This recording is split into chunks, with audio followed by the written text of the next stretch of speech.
जय हिंद। नमस्कार साथियों, कैसे हैं आप सभी लोग। उम्मीद करते हैं कि आप अच्छे होंगे और साथियों आपकी तैयारी जो है बिल्कुल अच्छी तरीके से चल रही होगी। तो साथियों आज की इस क्लास में हम सभी लोग जो है साथियों UP triple AC pharmacist exam 2026 के लिए प्रीवियस ईयर के टॉप ऐसे इंपोर्टेड क्वेश्चन को देखेंगे जो कि साथियों आपके यूपी ट्रिपल एसी फार्मासिस्ट के एग्जाम के लिए जो है काफ़ी ही इंपॉर्टेंट हैं। तो साथियों यदि आप सभी लोग जो भी है UP triple AC pharmacist exam की तैयारी कर रहे हैं तो आपके लिए क्लास जो है साथियों काफ़ी इंपॉर्टेंट होंगे। तो आप इस क्लास को बिल्कुल अच्छी तरीके से लास्ट तक देखिएगा और इस क्लास में दिए जाने वाले इन सभी क्वेश्चनों को आप अच्छे से जरूर याद कर लीजिएगा, जिससे कि आप जो है अपने एग्जाम में सभी क्वेश्चन को आसानी तरीके से बना पाएंगे। तो चलिए साथियों क्लास को स्टार्ट करते हैं। उनसे पहले यदि आप इस चैनल पे पहली बार जुड़े हैं तो आप जो है इस चैनल को सब्सक्राइब कर लीजिए और सब्सक्राइब करके ऑल नोटिफिकेशन को ऑल पे दबा के जुड़ जाइए, जिससे कि जब भी कोई नई क्लास हो सबसे पहले क्लास का नोटिफिकेशन जो है आपके पास पहुंच सके। तो आप इस चैनल को सब्सक्राइब कर लीजिए, साथ ही साथ आप जो है इस क्लास को भी लाइक जरूर कर लीजिएगा। तो चलिए क्लास को स्टार्ट करते हैं और देखिएगा क्वेश्चन क्या पूछा है। क्वेश्चन पूछा है कि उत्तर प्रदेश में स्थित श्रावस्ती का ऐतिहासिक महत्व किससे जुड़ा है। चलिए बताइएगा। ये सभी क्वेश्चन जो है काफी इंपॉर्टेंट और चुनिंदे प्रश्न लिए गए हैं जो कि आपके एग्जाम में जो है 100% ये सभी क्वेश्चन आपको पूछे जाएंगे। और उत्तर प्रदेश में स्थित श्रावस्ती का ऐतिहासिक महत्व किससे जुड़ा है तो याद रखिए लीजिएगा, ये जुड़े हुए हैं आपके भगवान बुद्ध के वर्षावास से। ऑप्शन यहाँ पे ए जो इस क्वेश्चन का सही जवाब है। अगला प्रश्न देखिएगा और प्रश्न क्या दिया गया है कि उत्तर प्रदेश का प्रसिद्ध रासलीला नृत्य मुख्यतः किस क्षेत्र से संबंधित है। चलिए बताइएगा। तो उत्तर प्रदेश का प्रसिद्ध रासलीला नृत्य मुख्यतः किस क्षेत्र से संबंधित है तो ये संबंधित हो जाएंगे वज्र क्षेत्र से। ऑप्शन यहाँ पे जो है 20 क्वेश्चन का सही जवाब है। अगला प्रश्न देखेंगे कि निम्नलिखित में से कौन सा स्मारक मुगल वास्तुकला का प्रमुख उदाहरण है। चलिए बताइएगा। तो निम्नलिखित में से कौन सा स्मारक मुगल वास्तुकला का प्रसिद्ध उदाहरण है तो याद रख लीजिएगा, यहाँ पे हो जाएंगे फतेहपुर सीकरी। ऑप्शन यहाँ पे जो है 20 क्वेश्चन का सही जवाब है। अगला प्रश्न यहाँ पे है कि कथक नृत्य की प्रमुख शैली का विकास उत्तर प्रदेश के जो है ये किस क्षेत्र में हुआ था। चलिए बताएंगे। तो कथक नृत्य की प्रमुख शैली का विकास उत्तर प्रदेश के किस क्षेत्र में हुआ था तो ये हुए थे अवध वाले क्षेत्र में। ऑप्शन यहाँ पे सी सही जवाब है, अवध वाले क्षेत्र में। अगला प्रश्न देखेंगे कि रामचरितमानस के रचयिता कौन थे। चलिए बताइएगा। तो रामचरितमानस के रचयिता कौन थे तो रामचरितमानस के रचयिता तुलसीदास थे। ऑप्शन यहाँ पे सी सही जवाब है, तुलसीदास होगा।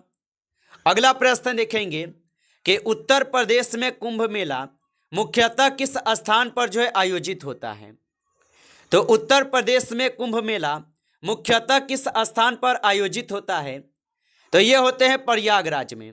ऑप्शन यहाँ पे सी सही जवाब है, प्रयागराज होगा। अगला प्रश्न देखेंगे कि उत्तर प्रदेश का दुधवा राष्ट्रीय उद्यान किस जिले में स्थित है। चलिए बताइएगा। तो उत्तर प्रदेश का दुधवा राष्ट्रीय उद्यान किस जिले में स्थित है तो याद रख लीजिएगा, ये हो जाएंगे लखीमपुर खीरी में। ऑप्शन यहाँ पे जो है 20 क्वेश्चन का सही जवाब है, लखीमपुर खीरी में होगा। अगला क्वेश्चन देखेंगे, उत्तर प्रदेश की प्रमुख नदी घाघरा का उद्गम किस देश में जो है मनाया जाता है तो उत्तर प्रदेश की प्रमुख नदी घाघरा का उद्गम किस देश में माना जाता है तो ये माने जाते हैं आपके नेपाल में। ऑप्शन यहाँ पे सी सही जवाब है, नेपाल में होगा। आगे देखिए अगला क्वेश्चन है कि उत्तर प्रदेश में सेंट्रल ड्रग रिसर्च इंस्टीट्यूट कहाँ स्थित है तो उत्तर प्रदेश में सेंट्रल ड्रग रिसर्च इंस्टीट्यूट जो है कहाँ पे स्थित है तो ये स्थित है लखनऊ में। ऑप्शन ए सही जवाब है, यहाँ पे लखनऊ में स्थित है, याद रखेंगे। अगला प्रश्न दिया गया है कि उत्तर प्रदेश का चंद्रशेखर आजाद पक्षी अभयारण्य किस जिले में स्थित है तो याद रख लीजिएगा, उत्तर प्रदेश का चंद्रशेखर आजाद पक्षी अभयारण्य किस जिले में स्थित है तो ये हो जाएंगे उन्नाव जिला में। ऑप्शन यहाँ पे सी सही जवाब है, उन्नाव जिला में। अगला प्रश्न देखेंगे, उत्तर प्रदेश में नोएडा इंटरनेशनल एयरपोर्ट किस जिले में स्थित है? चलिए बताएंगे आप। तो उत्तर प्रदेश में नोएडा इंटरनेशनल एयरपोर्ट किस जिले में स्थित है? तो ये हो जाएंगे गौतम बुद्ध नगर में स्थित है। ऑप्शन ए सही जवाब है, गौतम बुद्ध नगर में। अगला क्वेश्चन देखेंगे। क्वेश्चन है कि बाल विकास सेवा एवं पुष्टाहार विभाग उत्तर प्रदेश में किस वर्ष जो है स्थापित किया गया था? तो याद रख लीजिएगा, बाल विकास सेवा एवं पुष्टाहार विभाग उत्तर प्रदेश में किस वर्ष स्थापित किया गया था? तो ये स्थापित किए गए थे आपके कब? तो याद रख लीजिएगा 1976 में। ऑप्शन यहाँ पे 20 सही जवाब है। अगला प्रश्न देखेंगे। प्रश्न क्या है कि उत्तर प्रदेश में राज्य आयु विज्ञान विश्वविद्यालय कहाँ पे स्थित है? तो उत्तर प्रदेश में राज्य आयु विज्ञान विश्वविद्यालय कहाँ स्थित है? तो ये स्थित हो जाएंगे सफेद में। ऑप्शन यहाँ पे सी सही जवाब है, सफेद में होगा। अगला प्रश्न देखेंगे। सारनाथ में स्थित अशोक स्तंभ का सीन शीर्ष किस संग्रहालय से यहाँ पे सुरक्षित है? तो सारनाथ में स्थित अशोक स्तंभ सीन शीर्ष किस संग्रहालय में सुरक्षित है? तो ये हो जाएंगे आपके सारनाथ संग्रहालय में। ऑप्शन यहाँ पे 20 क्वेश्चन का सही जवाब है। अगला क्वेश्चन देखिएगा कि उत्तर प्रदेश में गंगा एक्सप्रेसवे की प्रस्तावित लंबाई लगभग कितनी है? तो उत्तर प्रदेश में गंगा एक्सप्रेसवे की प्रस्तावित लंबाई लगभग कितनी है? तो याद रख लीजिएगा, लगभग हो जाएंगे 594 किलोमीटर। ऑप्शन यहाँ पे जो है बी आपका सही जवाब है।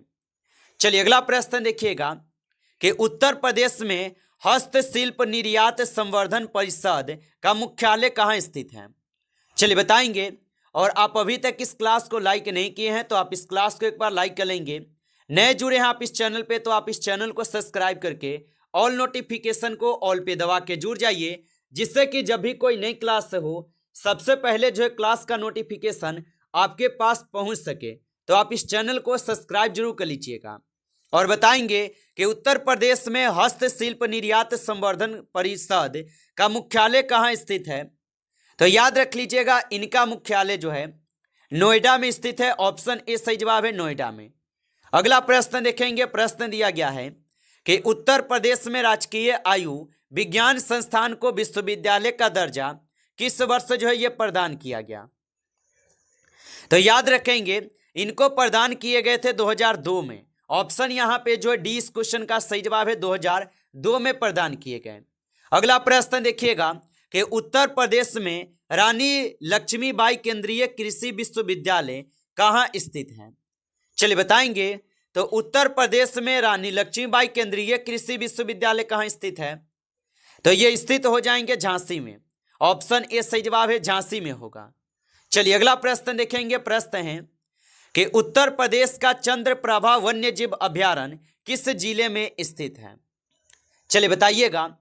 तो उत्तर प्रदेश का चंद्रप्रभा वन्यजीव अभयारण्य किस जिले में स्थित है? तो ये हो जाएंगे चंदौली में। ऑप्शन यहाँ पे सी सही जवाब है, चंदौली में होगा। अगला क्वेश्चन देखेंगे कि इलाहाबाद स्तंभ लेख किस गुप्त शासक की विजया गाथा का वर्णन करता है? तो इलाहाबाद स्तंभ लेख किस गुप्त शासक की विजया गाथा का वर्णन करता है? तो यहाँ पे समुद्रगुप्त है। ऑप्शन ए सही जवाब है, समुद्रगुप्त। आगे देखिए अगला प्रश्न है कि भारतीय संविधान में मौलिक कर्तव्यों को किस संशोधन द्वारा जो है जोड़ा गया था? तो भारतीय संविधान में मौलिक कर्तव्यों को किस संशोधन द्वारा जोड़ा गया? तो 42वां संविधान संशोधन के द्वारा जोड़े गए। ऑप्शन बी सही जवाब है। अगला प्रश्न देखेंगे कि भूकंपीय तरंग में कौन सी तरंग केवल ठोस माध्यम में ही संचरित रहती है? तो भूकंपीय तरंग में कौन सी तरंग केवल ठोस माध्यम में ही संचरित होती है? तो यहाँ पे हो जाएंगे आपके एस तरंग। ऑप्शन यहाँ पे जो है सही जवाब है, एस तरंग होगा। अगला क्वेश्चन यहाँ पे दिया गया है कि मुद्रास्फीति लक्ष्मीकरण की नीति भारत में औपचारिक रूप से किस वर्ष जो है लागू की गई? चलिए बताएंगे। तो मुद्रास्फीति लक्ष्मीकरण की नीति भारत में औपचारिक रूप से किस वर्ष लागू की गई? तो याद रखिएगा, ये लागू किए गए थे 2016 में। ऑप्शन यहाँ पे सी सही जवाब है 2016 में।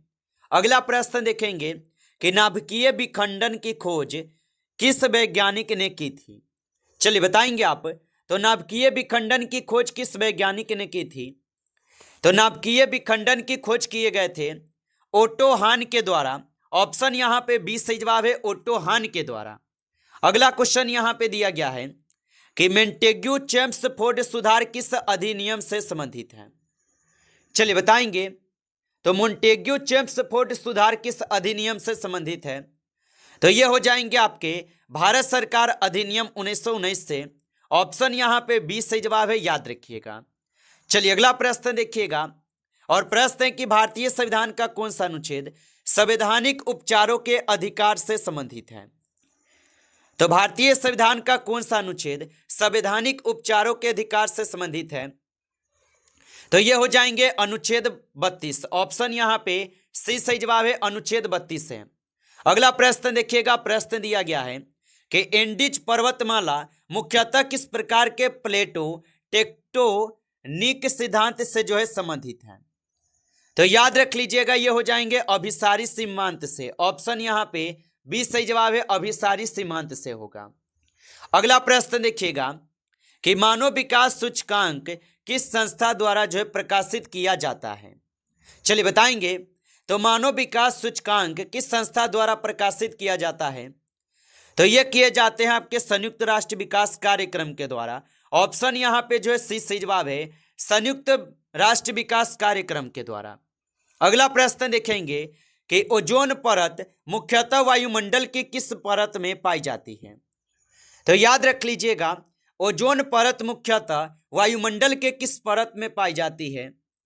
तो ये पाए जाते हैं आपके समताप मंडल में। ऑप्शन यहाँ पे जो है 20 क्वेश्चन का सही जवाब है, समताप मंडल में।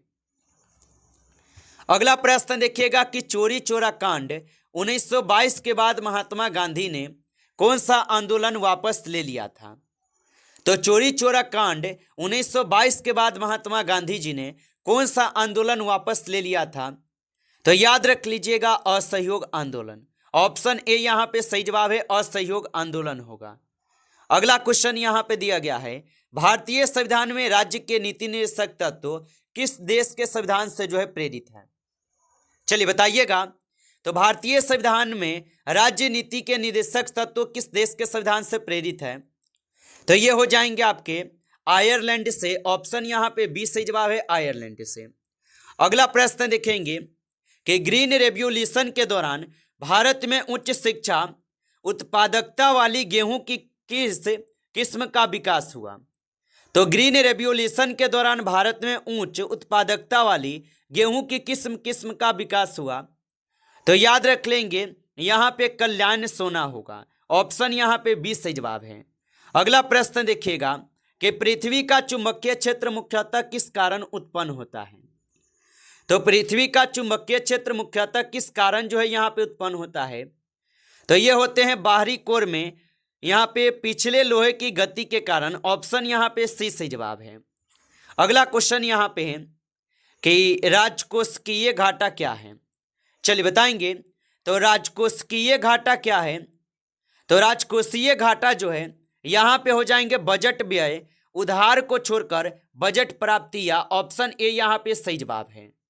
नमस्कार साथियों, इस क्लास में जो है टॉप 35 क्वेश्चन थे जो काफी इंपॉर्टेंट और चुनिंदे क्वेश्चन थे, ये सभी क्वेश्चन। साथियों यदि आपको क्लास अच्छा लगा हो तो आप इस क्लास को लाइक कर लीजिए।